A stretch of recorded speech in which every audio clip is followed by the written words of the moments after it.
Graça e paz, queridos. Uma boa noite a todos. Nós estamos aqui na quinta-feira, é o nosso culto oficial.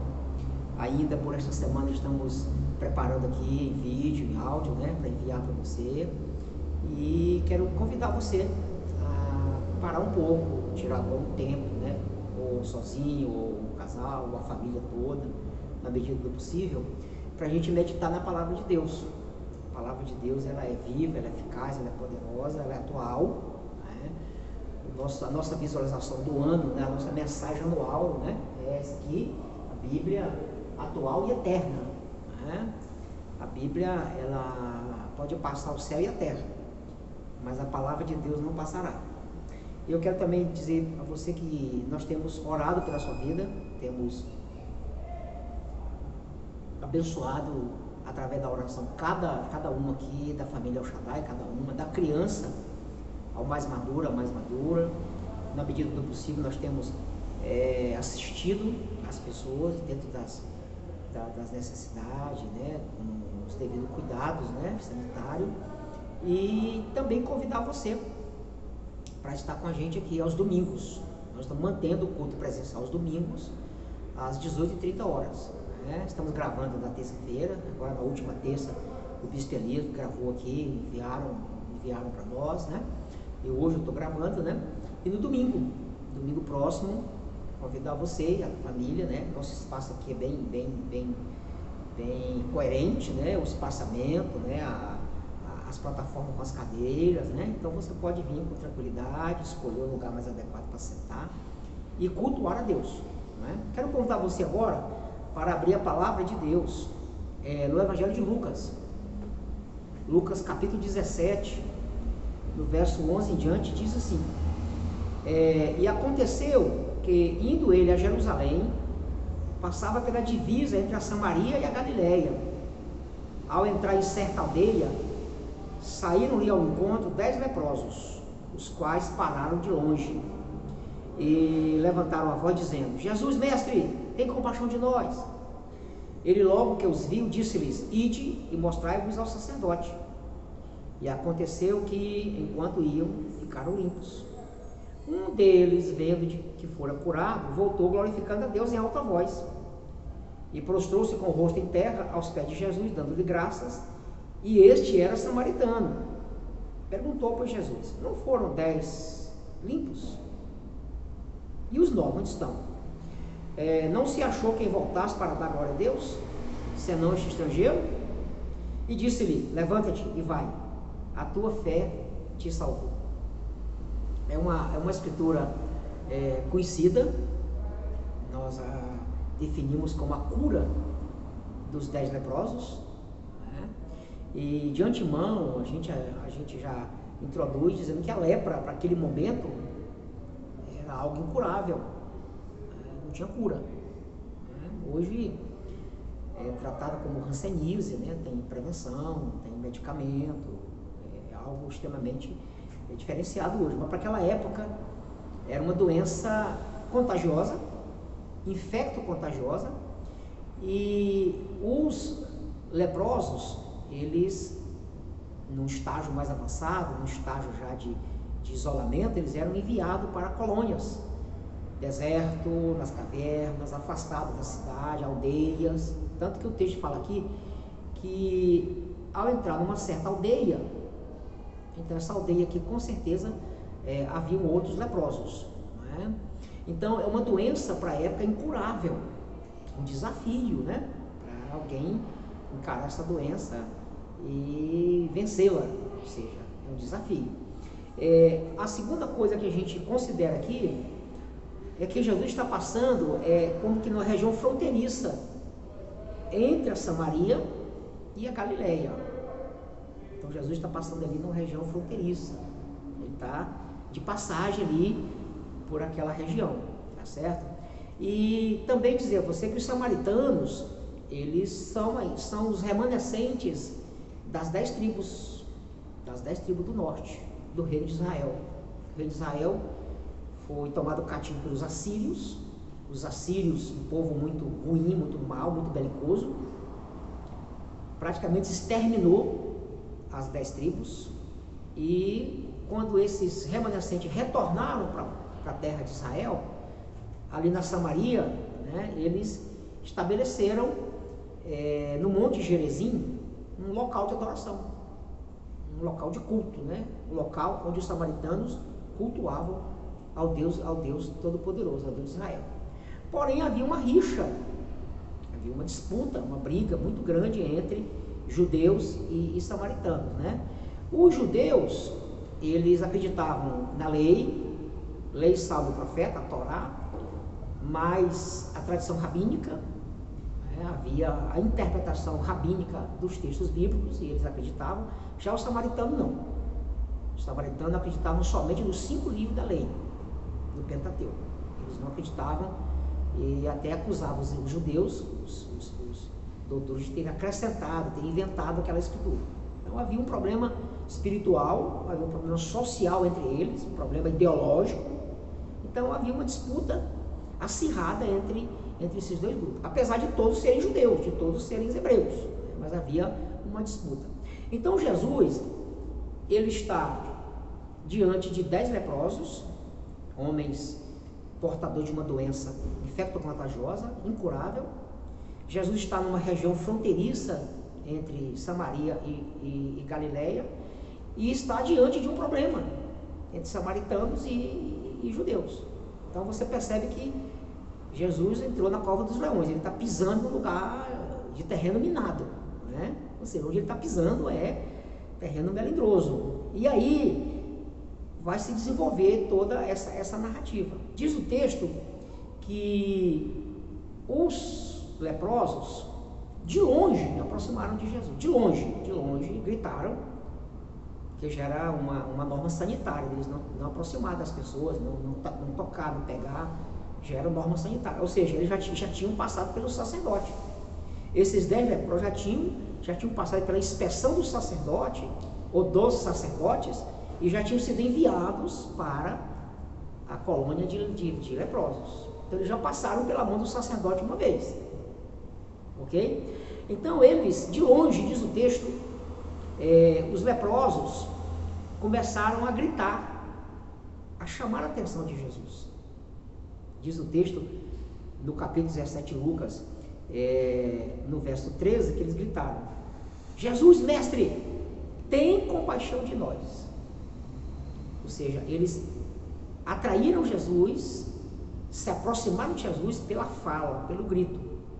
Não é? É bem parecido com o cego Bartimeu assentado à beira do caminho, que grita. Jesus está passando, né? E ele grita: Jesus, filho de Davi, tem misericórdia de mim.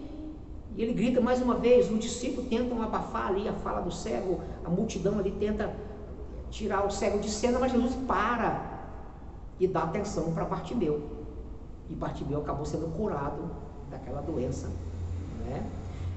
E os leprosos não são diferentes, eles estão chamando a atenção de Jesus, eles estão gritando. E aí eu quero falar para você de algumas formas de aproximação de Jesus. Jesus teve alguns níveis de aproximação, de pessoas que aproximaram dele. O primeiro nível de aproximação de Jesus a gente chama de a multidão.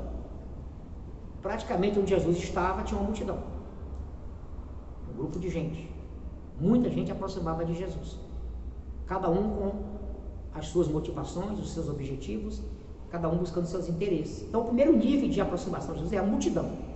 O segundo nível que a gente classifica são os 70 discípulos, aqueles 70 que foram chamados, treinados e enviados de 2 em 2 para as aldeias, para pregar o Evangelho. Esse é o segundo nível de aproximação. O terceiro nível de aproximação de Jesus a gente chama de os 12, é o colegiado dos 12 apóstolos, o grupo de apóstolos. Então nós temos a multidão, os 70, os 12, e agora nós temos 3. Jesus separa 3, Pedro, Tiago e João, para orar, para buscar a presença de Deus, para momentos mais íntimos ele leva 3. Ele tem sempre a companhia dos 3. Na agonia do Getsemane ele leva os 3 para orarem com ele, apesar de não ter orado, né? E o último nível de aproximação é o nível mais íntimo.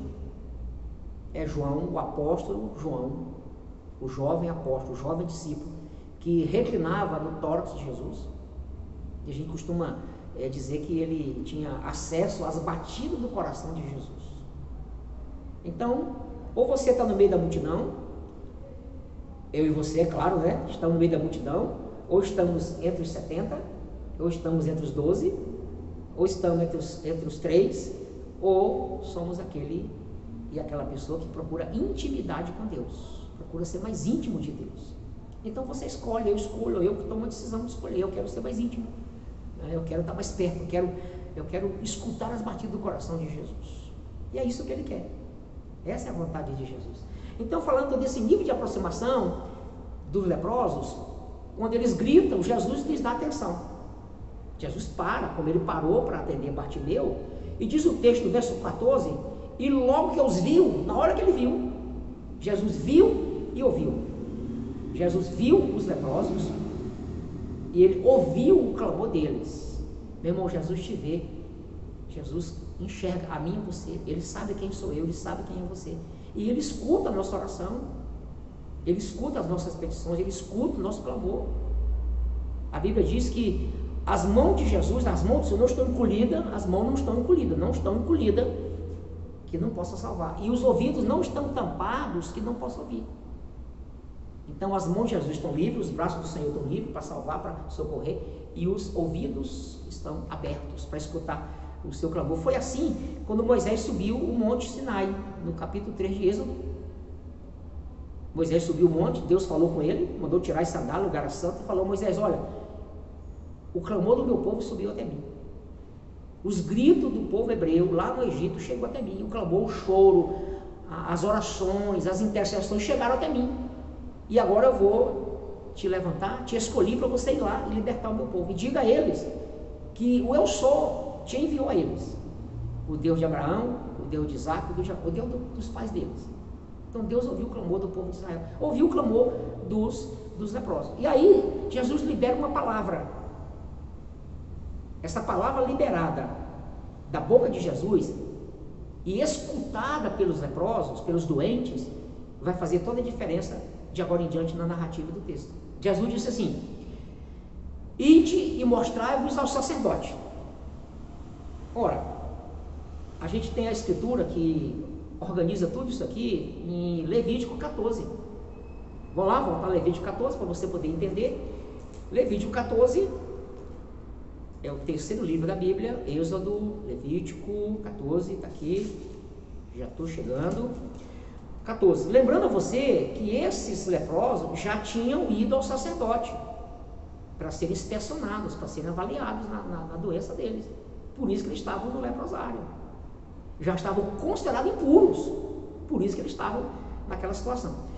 Levítico 14, 1 e 2 diz assim: Depois disso, Senhor Moisés, esta será a lei do leproso no dia da sua purificação. Será levado ao sacerdote. Então Jesus mandou eles irem com os próprios pés, vão ao sacerdote. E aí o verso 3 diz assim: e este sairá para fora do arraial e o examinará. E se a praga do leproso tiver sarado, aí o sacerdote vai orientar no verso 4, vai ordenar que ele se há de purificar. Se tomem 2 aves limpas, pau de cedro, carmesim e sopo. E aí quando a gente chega no verso 14 do capítulo 14, diz assim: então o sacerdote tomará do sangue da oferta pela culpa e a porá sobre a ponta da orelha, a orelha direita, aqui da ponta da orelha direita, sobre o dedo polegar da mão direita e sobre o dedo polegar do pé direito. Ó, polegar da mão direita, polegar do pé direito e aqui a orelha, né? A ponta da orelha. O que é isso? Sangue do cordeiro.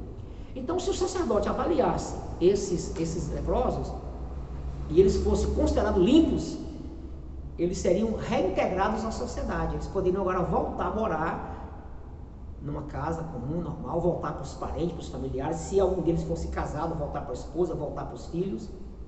E aí diz o texto que, ao ouvir esse comando, essa direção bíblica de Levítico 14, 1, 2, 3 e o 14, está aqui, já lembra? Diz o texto que enquanto eles estavam indo, ficaram curados, ficaram limpos. Observe, querido, a importância da gente não só ouvir a voz de Deus, mas obedecer. coisa simples. Jesus falou, vocês gritaram, pediram socorro, pediram misericórdia, agora vamos até o sacerdote, tome a estrada aí, podem ir, vamos, podem ir. Às vezes Deus pede pra gente, pra mim, pra você, coisas tão simples pra gente fazer. Naamã, aquele general sírio que era leproso, diz o texto, que o profeta Eliseu disse assim, Naamã, vai ali no Rio Jordão e mergulha 7 vezes. O Naamã ficou com raiva, ficou irado, ficou possesso. Que isso?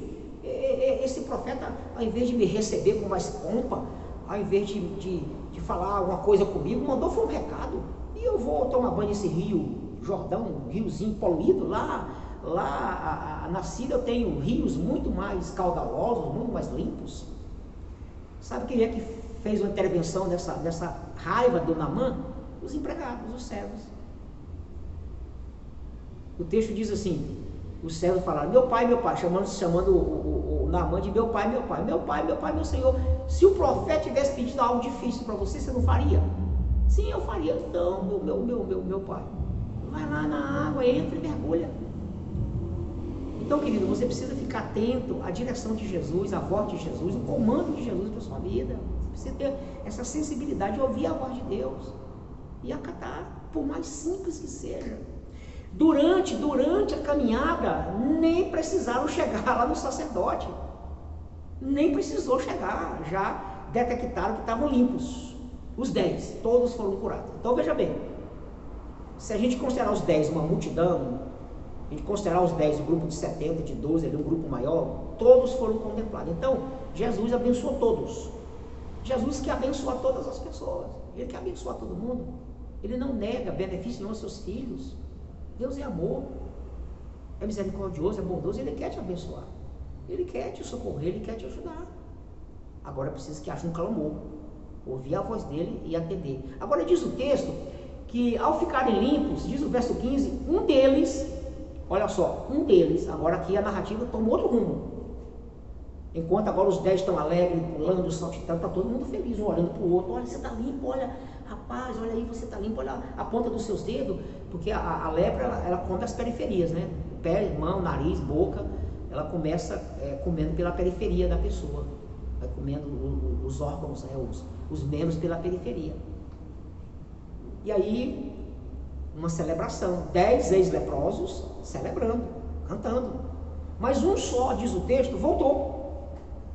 Um deles, vendo que fora curado, voltou, glorificando a Deus em voz alta, diz o texto, aos pés de Jesus, prostrou-se aos pés de Jesus, verso 16, dando graça.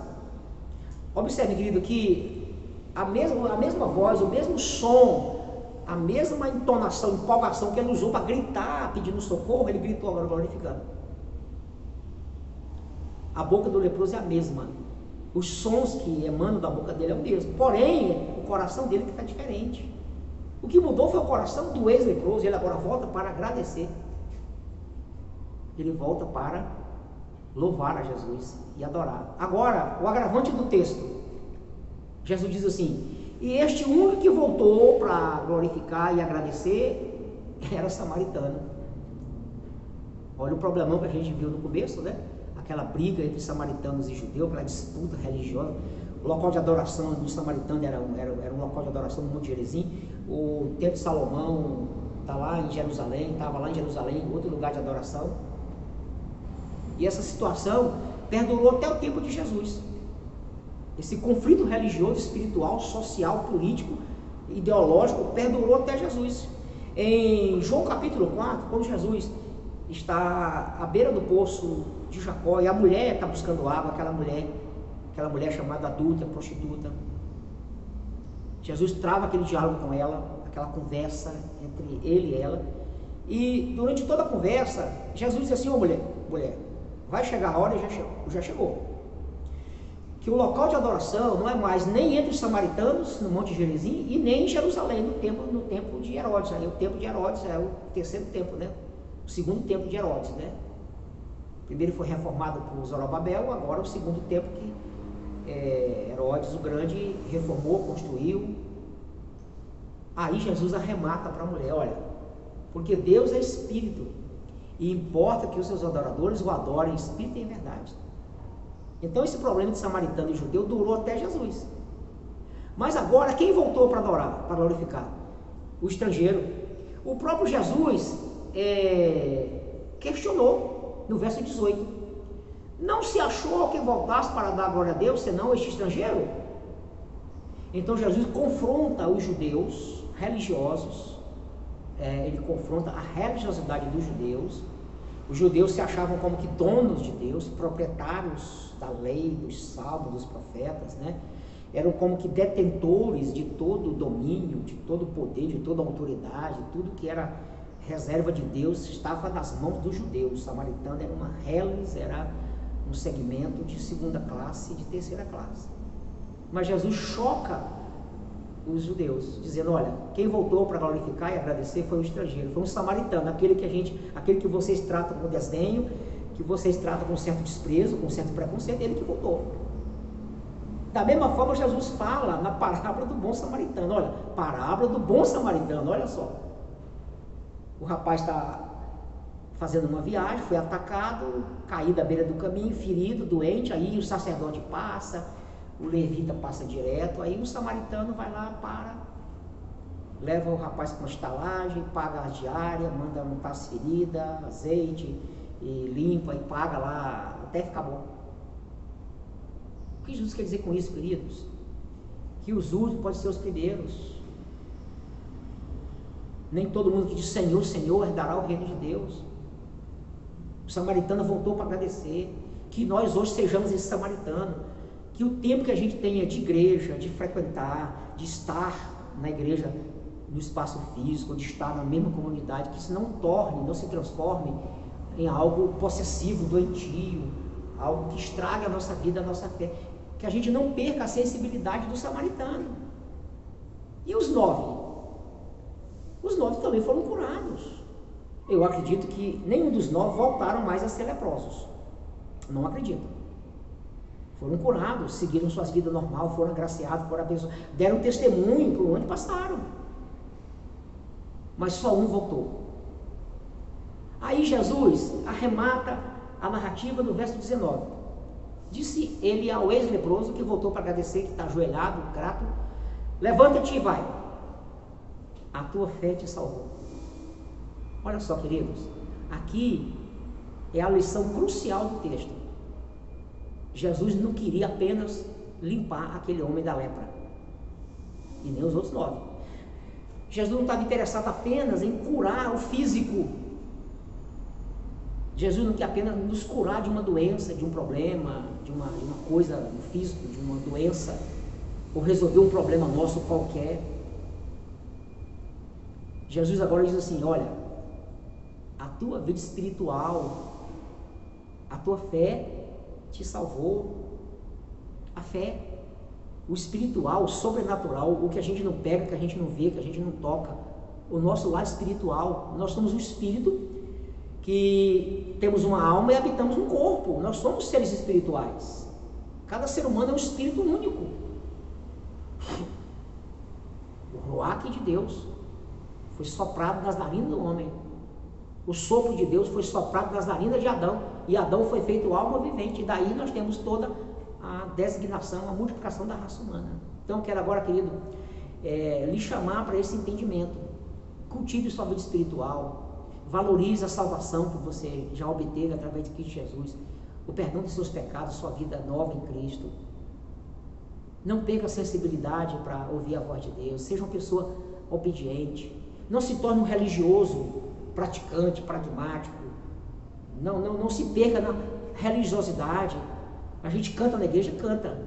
A gente ora na igreja, ora. A gente ouve a palavra, ouve. A gente participa do culto, participa. Mas isso tem que ser extremamente espiritual. Nós temos que vir para cá inteiros, corpo, alma e espírito. Paulo escreve numa das suas cartas, olha, que vá bem, que seja abençoado, que seja próspero teu corpo, tua alma e teu espírito. Então que a gente venha inteiro para a igreja, e que nessa noite, nesse dia de quinta-feira, você que está em casa, está em família, está em grupo, está em célula, você esteja também inteiro aí na presença de Deus, não se sentindo aí melhor do que ninguém, privilegiado do que ninguém. Os judeus se sentiam privilegiados, filhos de Abraão, e eles eram muito vaidosos, presunçosos, orgulhosos. E Jesus quebra toda essa presunção dos judeus, dizendo: voltou um samaritano. Quem voltou foi um samaritano para agradecer.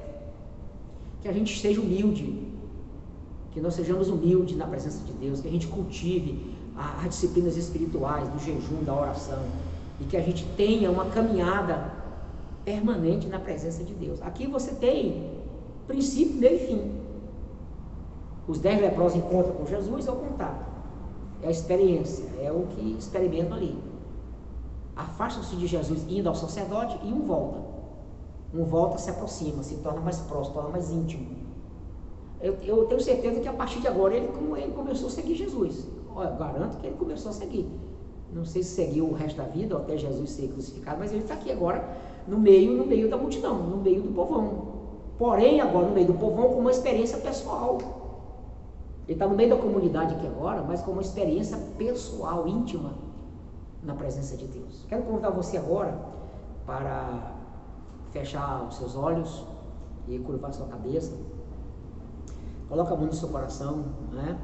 Eu quero orar junto com você e pedir ao Espírito Santo que comunique essa palavra no seu coração. Hoje nós estamos aqui sem a presença do pastor Marcos, que está nos ajudando aqui hoje, nos assessorando aqui com muito carinho, o Vitor, está cuidando aqui das partes tecnológicas. Nós louvamos a Deus pela vida do Vitor, pela presença dele aqui conosco em Patinga, nesse tempo que Deus reservou para ele estar aqui com a gente. Pai, agora em nome de Jesus, aplica essa palavra, Pai, no nosso coração. Cada irmão, cada irmã, cada marido, cada esposa, cada filho, cada um, Pai, está sendo atingido, tocado por essa palavra. Que ela possa, Senhor, fazer efeito no nosso coração. Que nós possamos, ó Deus, ser gratos a Ti, ter gratidão, agradecer permanentemente pela vida, pelo dom da vida, pelo que a gente tem, pelo que a gente conquistou, pelo que nós somos em essencial. E abençoa, Pai, cada família agora, cada um que está nos ouvindo e vendo, que seja agora abençoado com a Tua presença. E agora, meu irmão, minha irmã, até domingo, no culto das 18h30, leve com você agora o amor de Deus, a graça salvadora de Jesus e as duas consolações do Espírito Santo, hoje e para todo sempre. Amém e amém.